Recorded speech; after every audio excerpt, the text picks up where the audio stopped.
Hi, this is Kara from the Special Needs Mom podcast. And this is Angela from Especially Organized, Sensible Solutions for Special Needs Moms. We have this heart for special needs moms. And so we thought, you know what, let's combine forces.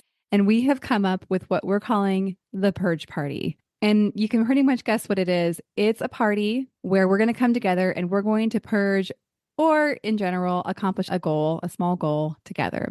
So we have set this for January 27th, starting at 8 o'clock for my Pacific Coast people. Which means 11 o'clock for all of you on the East Coast. So this is an opportunity. If you have something on your to-do list that has just been stuck there and you are wanting to move it up on the list, you're wanting to tackle, maybe it's a space or an area of your home or a category in your home that has just needed a little time and attention. This is your opportunity for you to be online with us while you work and have access for us to help you answer your questions, help guide you, and just serve you for those 2 hours. Yeah, exactly. And I think you can tell like what we've designed is just this very high level of support for that project that you just haven't been able to tackle on your own. The thing that we are envisioning is that you get to leave this P.U.S.H party feeling so accomplished because you did the thing. You started the year off getting that thing done that you were stuck on last year. And so it's a momentum builder, if you will. You can go ahead and sign up. We have a link ready for you. And we are offering this for $40 for the whole experience. Absolutely. And we hope you'll join us. I think it's going to be really fun. It's going to be a great group of moms of special needs kids. So we all get each other. We all have an understanding of what it's like to have something on our to-do list, but just we haven't been able to tackle it yet. So I hope that you will join us. We're super excited to bring this to you, and we are thrilled to work with you. All right. We'll see you all there.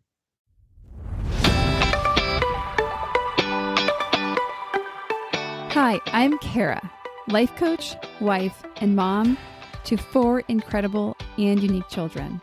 It wasn't all that long ago that my son received a diagnosis that had my world come crashing down. I lacked the ability to see past the circumstances, which felt impossible, and the dreams I once had for my life and family felt destroyed. Fast forward past many years of surviving and not at all thriving, and you'll see a mom who trusts that she can handle anything that comes her way and has access to the power and confidence that once felt so lacking.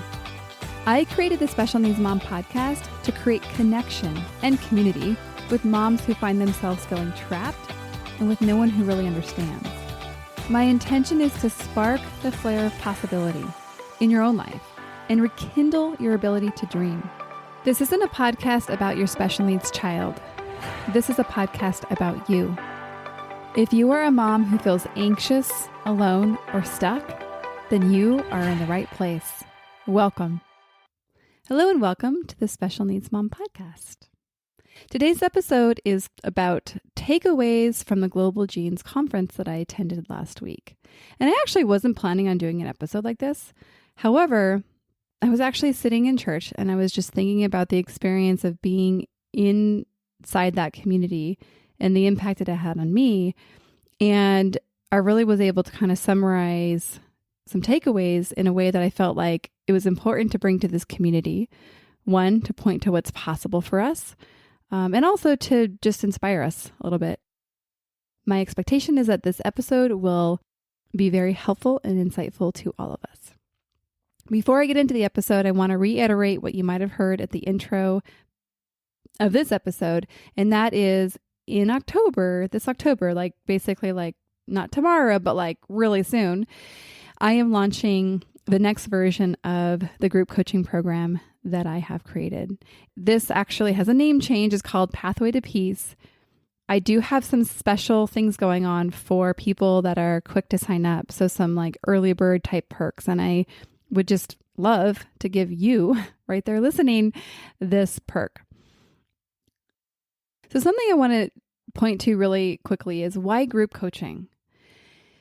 Well, this episode really does answer it, but because in community, we can do more than alone. Grief is meant to be done in community. Did you know that? I think our society actually points to like, oh, we have to go in our cave and we have to be alone to actually experience and process the emotions that fall under the umbrella of grief. The number one thing I hear from moms like you is that nobody understands, nobody gets it. And they don't say it, but I think the next logical conclusion is, so nobody can help me. In that story, my friends, it just doesn't feel good. And so I have the gift and honor of actually seeing people break through that story.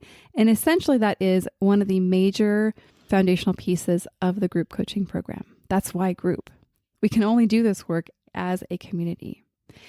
There's actually so much more. It would be way too much to go into all the details here. And that's why my invitation is for you to follow your desire, follow your curiosity. And it's easy. Go to the show notes. You'll see a link to learn more and just follow one step after another.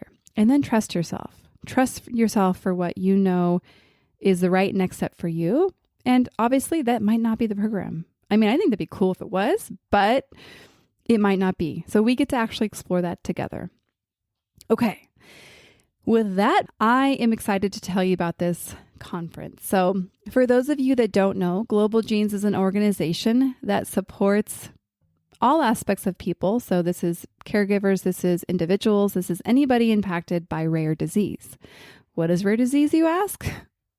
It's like a global term of people that have diagnoses and conditions that are just not very common. So what's interesting about this conference is it brings together, it's like creating many of the few. Basically, by bringing together all these like ultra rare people, like 1 in a million, literally 1 in a million type of people, bringing us together all in one room, there's an impact of actually seeing the quantity of people that are impacted by conditions like those that we have. And when I say like those, it doesn't mean like, oh, that person has visual impairment, so do I. No, it means actually they understand what it's like to navigate the doctors. They understand what it's like to not have answers. They understand to have the hard conversations that many of us in that room have had to have. That is a very long explanation for who Global Genes is. And I do encourage you to go check out their website and see if they might be a resource to you if you are impacted by rare disease. So firstly, I want to say thank you to Global Genes for inviting me to be part of this. It was a privilege. And regardless of if I was invited there or not, I would just say this is a really well-produced conference. Like, great venue, great food, great speakers, great offerings, very all-inclusive. It was actually really impactful to be part of a community that just so easily gets accessibility and inclusion. Like, it was like, oh, wow, this is how it's meant to be. Oh, this is a side note. I didn't mean to share this. However, there was a moment, there was a really beautiful celebration dinner, more of an awards type dinner. And me and some of the gals were like, you know what? This was a really fun dinner. Now we need to dance. Like, we have some energy. We want to dance. And so some of us may have talked the DJ into playing some dance music. And then we basically took over the front-ish area of the room for a dance party, an impromptu dance party. And what was so beautiful about this was that I feel like it has been the most diverse community than I've ever been a part of. And here's what I mean. When I looked around the room, I saw people of all different ages, from all different countries, of all different colors, and of all different abilities. I don't know. I mean, it just felt so good to be part of a community that had space for everybody. And I say this as somebody that, is very Caucasian and really has not experienced so much of what people do experience in terms of exclusion and inaccessibility and racism. And so it was really impactful being in the community where we were all actually dancing together. So I guess I could also say the conference was also just a lot of fun. It did feel kind of like a vacation because I was like, oh my gosh, I get to be away from my kids for 3 days. This seems like a pretty good gig. As you might gather, I'd say experiences like this change you. Witnessing people's stories change us. Community changes us. And even though it's been over a week since I left the conference, the impact of the conference has remained with me. It's almost like there was just like this charge, like, like you charge a battery and you get it to full capacity and it's like, woohoo. Or like when you fill up your tank of gas, like it's just the best feeling. Like I have a full tank of gas. And then of course, over time you drive, it wears out, the battery starts to wane a little bit. But I feel like a week out, I'm just feeling like still so charged and full from the experiences I had at this conference. And that's a good thing, right? And I do have to say, actually, there's a longing to go back. I'm like, oh, I like that. I want to go back. And I'm like, I don't know if I want to have to wait another year. This is my plug to Daniel and all the people at Global Genes. Like, please invite me back. That was awesome. Also, I want to put in a little plug for an episode that's coming up October 13th. I love all the episodes I produce. However, this one's really, really special. So as part of the conference, I was there as a podcaster that works in this space. And so it was up to me on kind of what I did with that. But what I decided to do is record mini stories. And not mini stories. Like these are actually like profound stories. But I helped these people that decided to take this on craft micro stories. And those micro stories ranging from maybe several minutes to like 2 to 4 minutes. Like they're actually quite short stories. But each and every one that I recorded, I was just like, whoa, like that is a powerful story. I'm just so glad I got to hear these people's stories. I took pictures. I'm going to have a reel of all the images of the people that did share their stories. And it was just so powerful to see their beautiful shining faces. Like, and I just had really good light too. Like, so their faces just like, they just smiled. And it was like, when you have to smile for a picture, you're like, oh gosh. But the smiles emanating from these people's faces, like truly brought so much joy to me, just looking at them and looking at their differences and their beauty and just them shining in their story. So I really, really love that. And I can't wait to share the montage of faces of the people behind these stories. So look for that episode. And it's an episode I hope that you will share with all different parts of your community because I think it has the ability to impact so many. So let me get into the takeaways that I have prepared for you. And really what this is, I got to sample different conversations, be inside individual conversations, be inside main sessions, obviously the individual podcast recordings that I had. And just when I kind of look at the overall themes that kept coming up over and over and over in different ways, this is just what I pulled out as overall themes. So with that said, the first one I want to highlight is trust. This actually has a couple different angles. Firstly, it's trusting yourself to keep pushing when you know there's more needed in terms of your support or, of course, the support for your child. Trusting that instinct that you have. And then the second piece of trust that I want to highlight is really trusting that you are not the only one that can care for your child. That this is actually a learned skill. Trust, I think a lot of us approach it as something that happens to us, like we just magically trust, like we either trust somebody or we don't. And this is not to diminish, like there's just some people that you have a gut instinct that you don't trust. So I don't want to diminish that. But I do want to acknowledge that trust is actually a choice. And many moms, not all of us, but many moms live under the belief that nobody can take care of your child like you do. And actually, you're right. Nobody is you. So therefore, they cannot take care of your child like you do. But that doesn't mean that they can't do a very proficient job. That doesn't mean they can't learn just like you learned how to do it. And so to hear these mothers from the stage speaking of their story of learning how to trust and train other people to take care of their children, it was really impactful because I think some people in this community that happen to have medically complex or even behaviorally complex children, it's really easy to have the story that nobody can do this. Like, nobody can do this. It's just an easy story to have. Like, it's hard. You know how hard it is. You do it every day. So imagining somebody else being able to do it, like, it's kind of a lot to ask.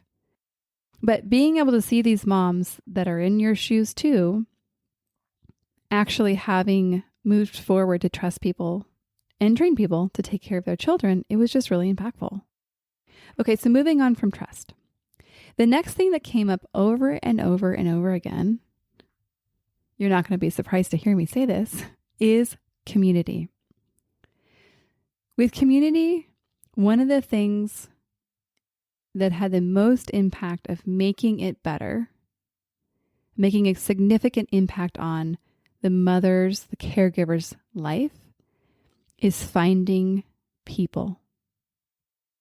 And this can be finding a community of medical support. This can be finding a community of people that understand, like I mentioned, the global genes community.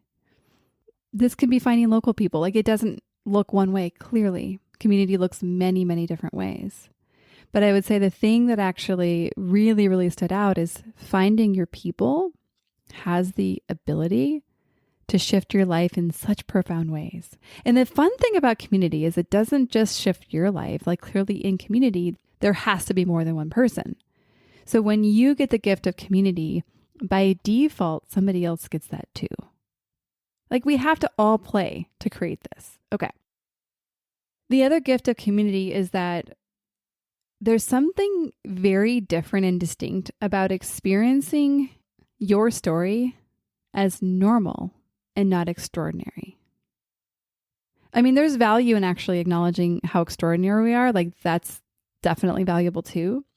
But I think for me, most places I go, where it comes up, I don't try to shout it from the rooftops necessarily. But when I say, oh yes, my son is a multiple brain tumor survivor, people kind of just look at you like, whoa.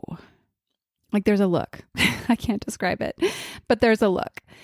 And in this community, what I noticed is that people will be like, oh, are you a rare mom too, a rare caregiver? And I say, yeah, I am. And somehow they say, okay, like, what's going on? And I'd be like, oh yeah, my son, blah, blah, blah. And I'd be like, oh, okay, well, moving on. Like, and it wasn't like a disacknowledgement of like, oh wow, that's awful.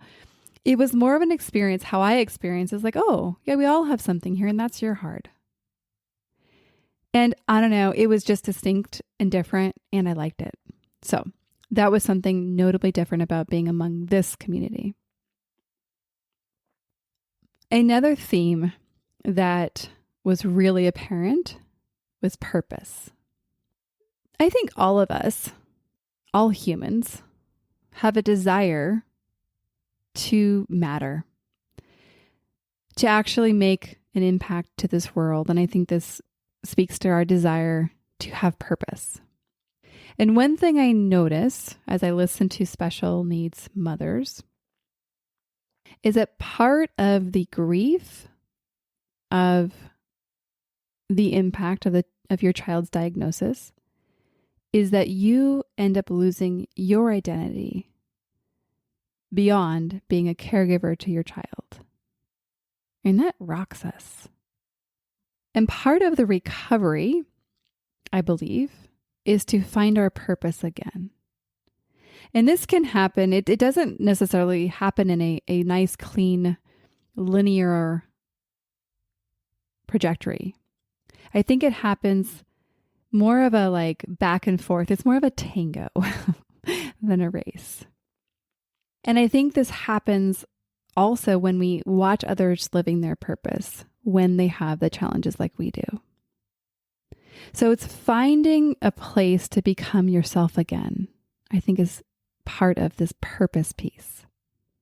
And again, being able to be part of this community at this conference was being able to see people of all different phases of life living their purpose, giving their gifts.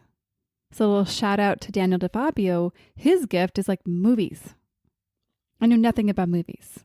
I probably should learn or not. I'm not going to learn. I mean, let's just be honest. Okay. And obviously for me, it's like coaching and podcasting. Like I'm kind of obsessed. But you know what? Not everybody is obsessed. And that's totally okay. We all get to actually play our part. And when we can kind of like lean into the things that we actually kind of like and geek out about, then that is actually allowing us to, one, recover our identities, like who we are beyond mom or caregiver or nurse. That has a positive impact, I think, for everybody around us. Okay, so that's the purpose piece. And the last thing I thought was something I just want to end on was the keynote speaker, Gail, and I really should know her last name. I'll put it in the show notes. She's an Olympian. She was a keynote speaker and she shared her story. And she shared this acronym she has called P.U.S.H. And it stands for push. And I hope I get this right. It's push until something is heard. And I like that one. But ultimately, I think what we see here among this community is don't stop. Don't stop until somebody listens. Doctors might not know. Truly, they don't know everything. They might not be able to help you right away. But that doesn't mean you don't need more help. And I want us to look at this through the lens of our experience as mothers. And I want you to apply this in terms of your own care and well-being. So in terms of you feeling exhausted, you feeling like you have nothing to give, you feeling like you lost your identity, you feeling hopeless. So these are, one, very common, but this is where I would invite you to push, to don't stop. Don't stop. And I think that as you listen to stories, like I get the privilege of doing, you hear this persistence that I believe you all have within you to continue moving forward. And of course, based on your individual circumstances, your needs, your desire, it's going to look very different. But I think discovering that for yourself is a gift to yourself and the world, because once you do it, then you can share it and shout it from the rooftops and be that light to somebody else who is still in the darkness. Okay, we're going to end on that. And again, October 13th is the episode where I'm going to share, I think there's 12 stories. And I just know you're going to love them as much as I do. And we can celebrate each and every one of these people and the stories that were not shared, but are still significant. See you on the next episode. One more thing before we officially wrap up this show. Sometimes when I'm listening to podcasts, I have the experience of wanting more. I'm listening at the very end thinking, I sure wish that episode didn't end.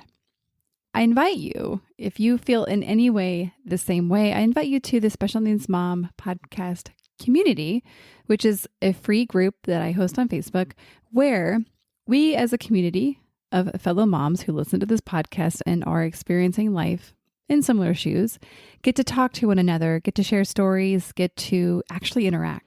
I hope you'll consider joining. See you over there.